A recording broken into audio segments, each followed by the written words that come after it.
Hello world, it's me, DoctorAinz, and today I want to bring you an update breakdown for Skullgirls Mobile version 4.7, I believe.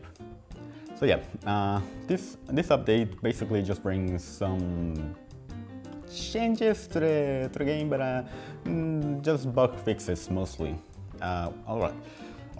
Yeah, first of all, we have to talk about the new store redesign, and it's basically like a better version of the store. I really like it more than the older one. The older one looked like this, and the newer one looks like this, which, in my opinion, at least, it's much better. You have the subscription, the limited offers, the daily deals that I don't know why they are not daily. This one is weekly. This one over here is weekly. This one is also weekly. The first three are weekly. The fourth one is also weekly. Then the other ones, the first four are weekly, and then the other three are daily. I don't know who the hell even did this, but yeah, all right.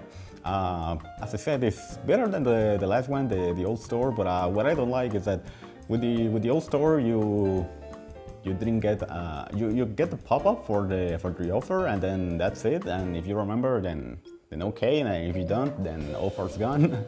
But with this, you get that little thingy, the red notification at the top, which I personally don't like because it's just really a time waster. you just have to click on the thing and then click on the page that has the offer to make it go away. But yeah, that's it for the store design, I believe. All right, now we gotta talk about the sort of new event that has been going on like for a little while, I believe. It's the holodeck hazards. Before, well, the new and improved holodeck hazards. Before, they were, well, it only happened once. It was a weekend, all weekend long event that basically refreshed every hour, and you basically fight 5 really strong diamond opponents, which can be anything, anyone, and well, I don't know, I'm not really too keen on this change because you went from having 48 holodeck hazards events per week, let's just say that, to only having 7. If that's not a massive nerf, then I don't know what it is. All right, now we gotta talk about some character changes / improvement. All right, and as you can see, I choose Valentine because she's one of the characters that has a new and improved, I guess, skill set. I don't really call it an improvement. Well, it certainly is an improvement, but it's not as big of an improvement as I thought it was gonna be. Maybe it's that, or maybe I just suck. Who knows? So yeah, basically, before you could only use checkmate incision on the ground like this, and that was it basically. But now you can use it on the air after. You can only use it. Oops, I missed. You can only use it after an air combo, after your final hit, like that. You can't. No. You can't use it before any of the final of the other hits. You can't use it. You can use it as close as the ground. Well, that wasn't really close to the ground, right? But you can use it as close to the ground as you like. But well, yeah. Again, I don't know. That doesn't open up too many. Whoops, I missed again. Yeah, right. As I was saying, that doesn't open up too many combo possibilities. Well, I use it closer to the ground, but not as close as I would like to. One thing to note, and I was really disappointed after noticing this, is that you cannot use it when you dash backwards. If you dash backwards and then you use the checkmate incision blockbuster, you have to land before she actually shoots her what are they called? Bistouries? Scalpels? I don't know. Those knifey things. Let's see. Yep, you can't use it. You can't use it when you're going up, and you can't use it when you're in the air. You have to land after a dashback. You can, however, use it after using laryngectomy, which, yeah, I guess that's cool. It sort of guarantees that you don't waste your OTG when trying, you know, to juggle with the what are they called, the counter venom vials, or yeah, the counter venom blockbuster, I guess. And that's it. That's it for character's improvement. She's the only one. She's the only one that got an adjustment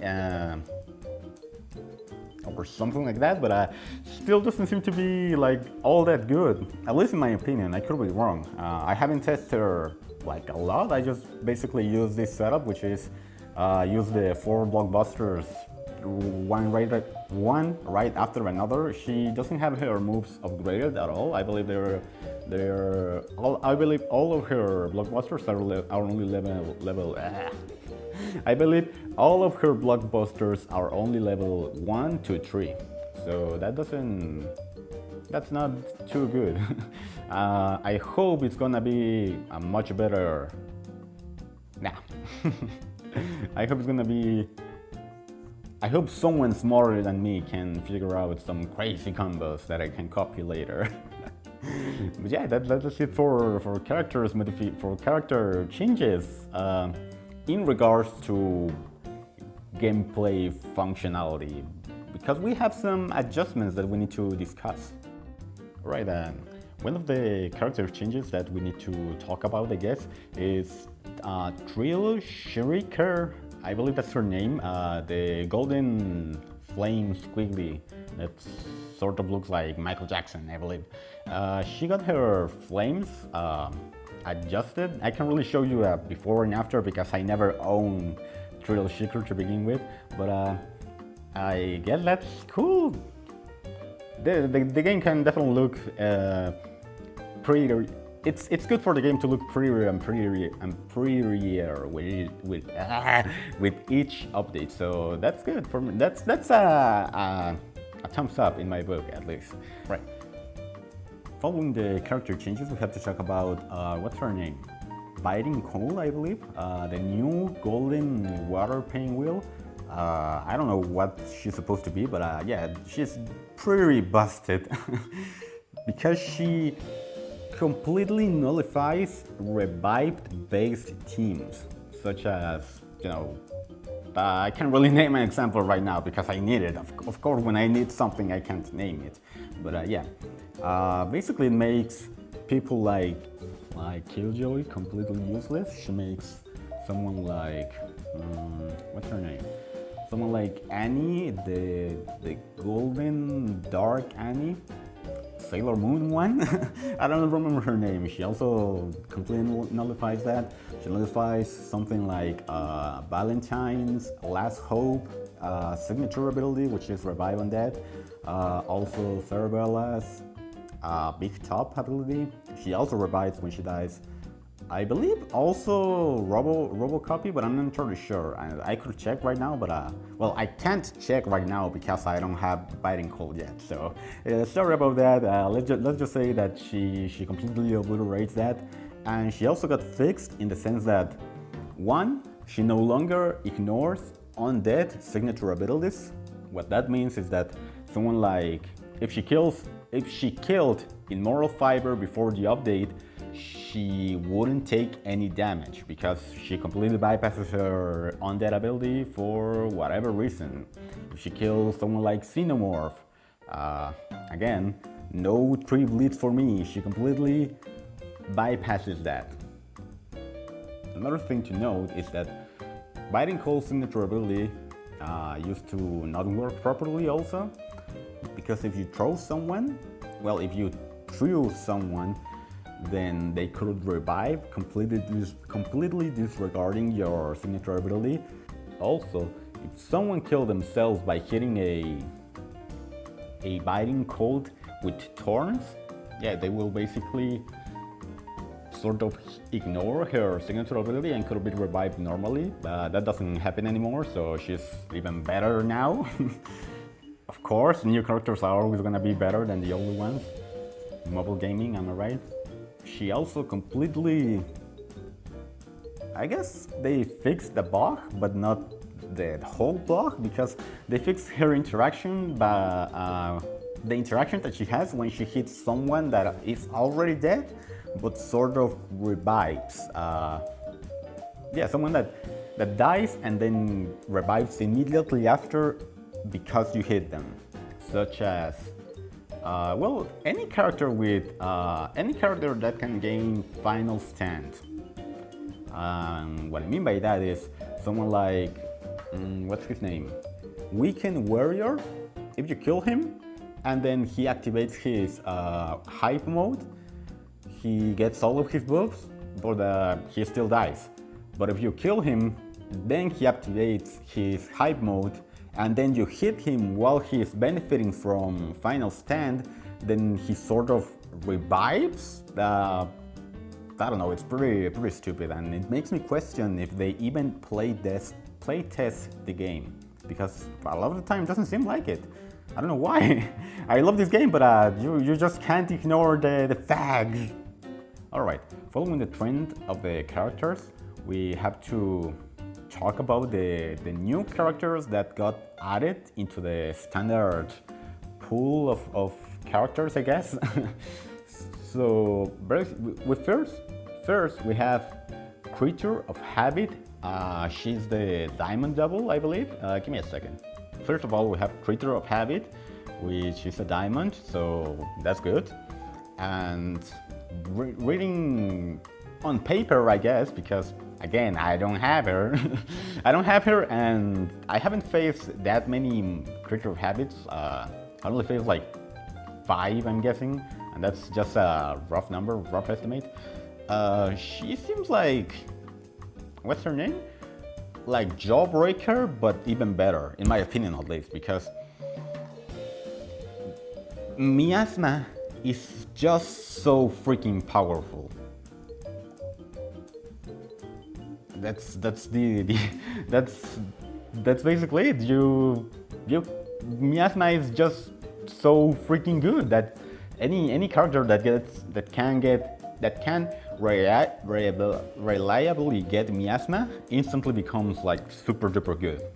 Well, there may be some exceptions, but I can't think of any right now. Probably just Chameleon Twist, because she's a little bit specific in the way that she gains her Miasma. After the Miasma the Miasma nerf, she no longer is like completely busted, but she's really freaking cool, really freaking good actually. But yeah, we're talking about the newer fighters, not the old crappy fighters. All right, so yeah. Other than Creature of Habit, we also have Biting Cold, which you already hear me say that she's like super duper good. Just think about it.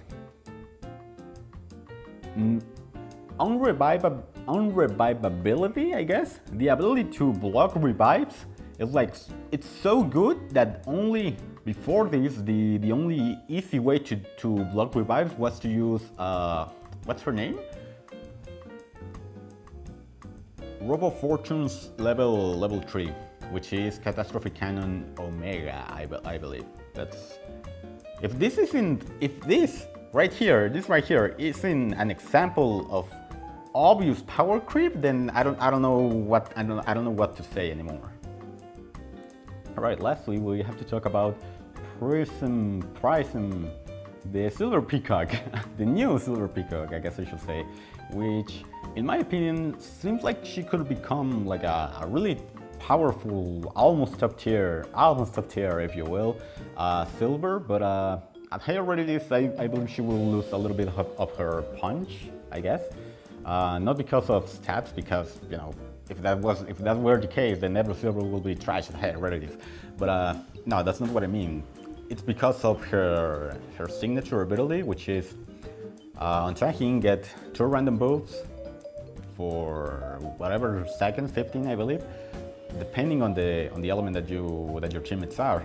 You usually in prize fights, at least in the daily grind of the game, at least you usually only use one single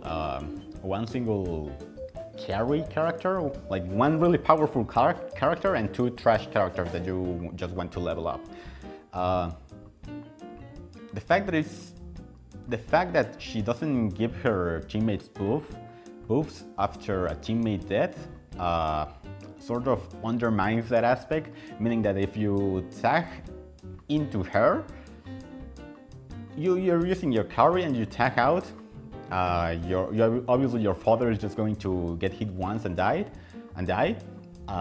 Then your normal character, your carry character, comes in without a buff and at a disadvantageous position because you just got, well, you're on incoming, you're basically at your opponent's will. One good thing to note, or one good thing about her, is that she doesn't have to be alive for her ability to take effect, meaning that let's just say you're using a carry character, so-so character, and her at level 1. Alright? You tag into her, you're using your carry character, you tag into her, she dies like 1 second into the fight, then you wait for your tag cooldown to finish, and then you tag into your carry again, and then your carry has like 2 really cool buffs, despite the fact that Piku's is already dead. And yeah, the reason why I say that I don't think she's going to be like super good at higher rarities is because her second ability, her second signature ability, is based on the buffs, first of all, and secondly, it's also based on the opponent's element, which, I don't know, could be that could make her a little bit of a niche type of deal. Like, let's just say, again, I can't really say for sure because I don't have this character, and I haven't faced this character yet, despite being like almost 3 months old. I haven't faced her like at all, not even once. So depending on the buffs that she gives, she could be either like really strong or really trash, much like her other debuff inflicting friend or comrade, I guess, wild card, Society Peacock. Also, the fact that she's the buff base makes her, at higher rarities at least, a little bit of easily counter-pickable, because starting from gold, you get access to, like, gold and diamond, it's when you get access to all the really good defensive characters that have like almost innate debuff resistance. Someone like what's her name? Surgeon General, she gains complete immunity. Someone like Private Dick, he gains debuff resistance like really high, and someone like Splitting Image, I believe that's her name. You also gain complete immunity to debuffs. But with that out of the way, with all the new characters out of the way, let's move on to what's next. Alright, these few things are gonna be a little bit of quick fire because there's really not much to talk about them. Alright, number 1, holodeck casters in the new experience event and accursed experiments no longer have their timers glitch, meaning that, let's just say I'm playing like 11:50. I finish off holodeck casters, then I say I'm gonna wait like 5 more minutes, now 10 more minutes obviously, to start the holodeck casters. Well, when the current holodeck caster ends and the new one begins the day after, if you're still like logged into the game, the timer glitches, and if the timer resets but not the event, meaning that you enter the event and it's already cleared. It's only a minor bug and you can just fix it by exiting and re-entering the app, but it's pretty good that it got fixed, because it was sort of annoying, if albeit a bit funny. Now, the next one, the tutorial no longer kidnaps you, meaning you no longer get stuck in it. I don't know what they fixed, I don't know, they didn't say any of that. I have my patch notes right here, it doesn't say anything about that. But alright. For Rift players, there was one really specific, well, two really specific circumstances that could screw you over. One, well, it's actually three. One, Peacock. She had a very specific way to soft lock the game, I believe. You basically have to use Impending Doom, then die by an opponent blockbuster or something. I'm not really sure. I don't really remember. I just read it and I forgot it. There was a Rift modifier, I believe that's the name of the thing, so I'm not really sure. A Cataclysm? Something like that. Called Clear, which will ignore Row of Fortune's level 3 revive block. Another fix. Good on my book. Right, still on the topic of Rift. The hold at the end of the battles, the hold points at the end of the individual battles that you do, is now correctly counted. I'm not really sure what that means, because I have the notification over there. I don't play Rift, I just don't like it. Walking away from Rifts, now we have some more miscellaneous changes. Now your fighters no longer get stuck on deployment hell, and that basically means that after you complete a deployment, you obviously click complete, and then there was a chance that your fighter could get stuck. Like everything seems to be fine, but when you go to a fight and you try to choose the character that was sent on that deployment, but already returned, you couldn't use them. It will say something like this fighter is still in a deployment, and they wouldn't give you the option to take them to finish the deployment or anything like that. They apparently fixed it, but I still see a lot of people in chat complaining about well, this very thing that they claim to have fixed still happening. So I don't know what the hell's up with this. Speaking of chat, now it displays properly. It no longer cuts off at the corners. Especially if you have a phone like me, which has a really weird resolution, because it has like a little piece of hardware that obstructs the stream. But certain games just completely disregard it, and they use the piece of screen with hardware on it, like even like if it wasn't even there. I don't know. It's really weird. And lastly, we have a little bit of a lore change, and by that I mean that whenever you visit a character's page, let's just call it that,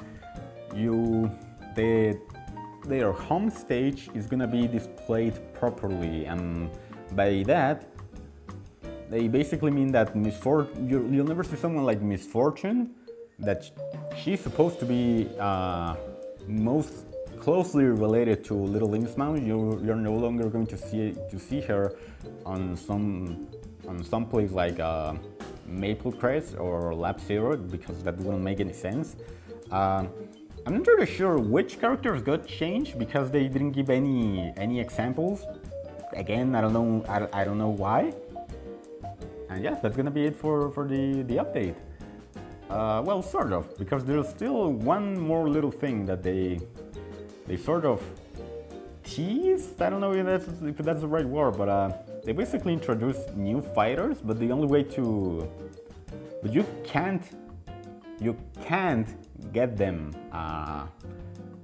for the time being, but you definitely can encounter them as random opponents in daily events and whatnot, and you can also encounter them as, I believe, AI opponents in prize fights if you end up getting what's it called, like an AI control opponent. I think at the very least, I'm not entirely sure. But yeah, let's just check the new fighters. Let's see if they are packing any heat. And believe me, they are.